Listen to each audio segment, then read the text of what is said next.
Hey everybody, welcome to another HBCU conversation here on HBCU Game Day. Man, quarantine city, I've just given up. It is what it is. Hey, hanging out with us today is my man from Miles College. He's the band director, Willie J. Snipes Jr., the Sniper. What's going on, my man? Look, you guys are not letting this quarantine hold you down. You're doing virtual auditions? What's up with that? Oh, no, everything good, man. Recruiting is going very, very good. I have learned something that the kids that's contacting me, they're kids that actually just want to go to Miles. So our virtual auditions has been almost better than when we go to schools and recruit lively, because we're not listening to a lot of kids that's just looking for money. We're listening to a lot of students that want to attend Miles. So recruiting is going good. All three of my assistant directors are calling me every day, telling me that they have very high numbers. We're doing about 8 apiece a day. So I think, that's really good. 24 students a day virtual audition. It's been really good. So for us, it's going good here at Miles, man. Okay, I'm not musically inclined at all. So tell us, how does it work? I mean, do you give them a song to play? Do they play their own song? Like how does it work? Well, since we've been in the house, I don't even have my recruitment stuff with me because it was such, last minute. So what they do, they when we are on the phone, they introduce themselves, they tell me about their grades, we talk about them, make sure they have applied at miles.edu, things like that. Then they play some scales for me chromatically, they play some major scales for me, and then they have a solo piece or a prepared piece, percussions playing rudiments, hybrids, things like that. And we just go from there. Really a band director knows when a kid plays 4 or 5 notes that kid really can play. So, we just making offers over the phone. And, like I tell them, I said, when you get to band camp, that offer may change.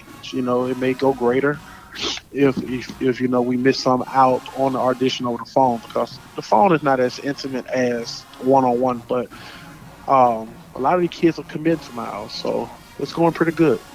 So almost like American Idol, like you just take a few seconds and you can figure out if the kid knows what they're doing with their instrument, right? Yeah, definitely. If that kid knows how to manipulate the instrument and the mechanics of the instrument in the first 5-6 minutes of the audition. So I don't want you to tip your hand. I'm not asking you that, but I know every fall, band world has a theme. So like when Prince died, like everybody was doing Prince songs in the fall. Are you thinking, or are your wheels turning kind of like on a heal the world type vibe? Everyone going through the coronavirus and everybody's quarantined. Could we see a little bit of that flavor? Maybe not. I haven't made it that far. I usually come up with show concept in late June, and me and my staff going on a retreat. We do a retreat together, and that's usually where I come up with my themes for my show. We're going to see how this thing going to affect America first, because it may be something that's in and out, but if it's something tragic, all the HBCUs will be paying homage to this. But we in the United States, one of the strongest countries in the world, I think we're going to be all right. It's just something new to us. We just got to figure this thing out. But I hope that we will not be paying any type of tribute to the coronavirus. I hope we just get through it. And that's my prayer to that. But the mood that we're going to set for the fall is wartime, no mercy. You know the way Miles does it. We hopefully will be in some Battle of the Bands. I'm saying it earlier. I hope we be in the Crank Fest. Hope things like that. I'm looking forward to that, because it's time for us to battle some other little giants outside SWAC and the MEAC, things like that. So I'm looking forward to the fall, man. We're going to put a dent in somebody. We just need to be ready. All right, so I got a question. We've been having this conversation around the HBCU Game Day studios. It's been online a lot. Where did you first hear Neck played by an HBCU band? Some people are like, man, it was Texas Southern in like 83 something. I don't know. It was like, no, it was Norfolk State. And I think it boils down to like they played it the same year and somebody was 1 week ahead of somebody else. But There was no internet, so it's a lot he said, she said. Who did you first, which band did you first hear play Nick? I heard it first. Me personally, it was Texas Southern, and then I heard it made it really cool in the stands when I was a teenager by Southern University, the stand version. Then the traditional part, I think what really made it popular was Miles College. But the first place I think I heard it was Texas Southern, to be honest with you, on the football field. I could be wrong. But I remember in 1999, I think Southern University played in Birmingham, and it was in the stands. But now when I think about Nick, I think about Miles.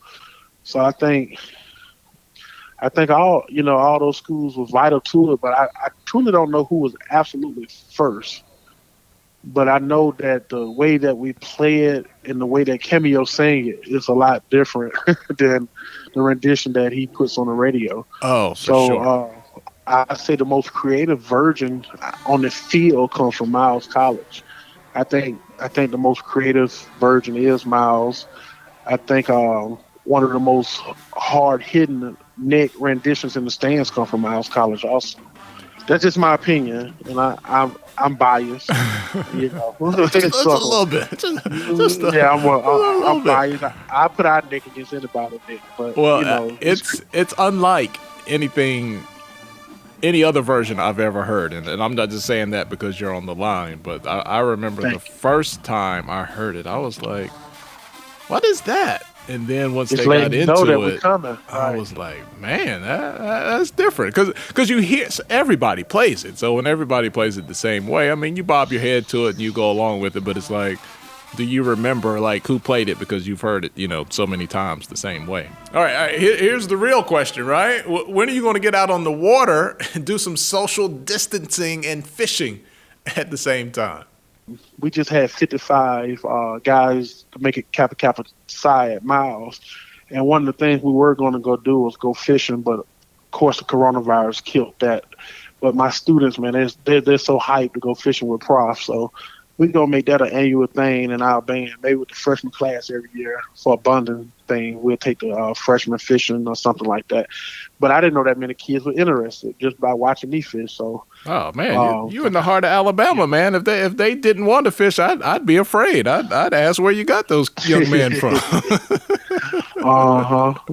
Willie J. Snipes Jr., band director, Miles College. Thank you so much for hanging out with us today. We look forward to literally hearing you guys in the fall. That bad brass band at Miles College.